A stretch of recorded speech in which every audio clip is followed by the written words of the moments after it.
آزاد کشمیر کے اندر یہ ہو کیا رہا ہے، یہ لوگ کر کیا رہے ہیں، یہ کیسا سیاسی شعور ہے، یہ کس طرح کا ریئیکشن ہے، یہ عوام کیسے جڑ جاتی ہے اور کیسے جیسے بادل ہوتا ہے، بارش ہوتی ہے اور پانی ہر طرف پھیل جاتا ہے، یہ کیسے ان گلیوں سے، ان بازاروں سے، ان جنگلوں سے، ان پہاڑوں سے، ان شہروں سے، ان دیہاتوں سے، ان چھوٹے چھوٹے گاؤں سے یہ لوگ قسموں سے نکل آئے ہیں اور انہوں نے آزاد کشمیر کے اندر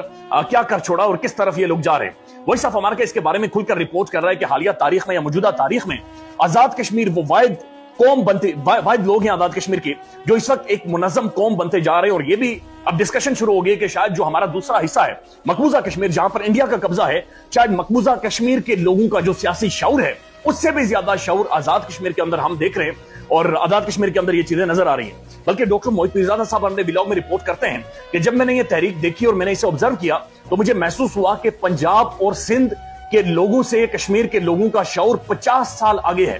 یعنی سیاسی شعور ان کا 50 سال آزاد کشمیر کے لوگوں کا ان سے آگے ہے۔ اور 2 دفعہ ایسا ہوا ہے، یعنی پہلے یہ صبر کیا گیا تھا، اس سے پہلے لوگوں نے جو آٹا اور بجلی سستا کروایا ہے، ونس ان ابلو مون ہو جاتا ہے جی، چلے ایک دفعہ لوگ اکٹھے ہو گئے، لوگ نکلے، ایک ریئیکشن ہو گیا،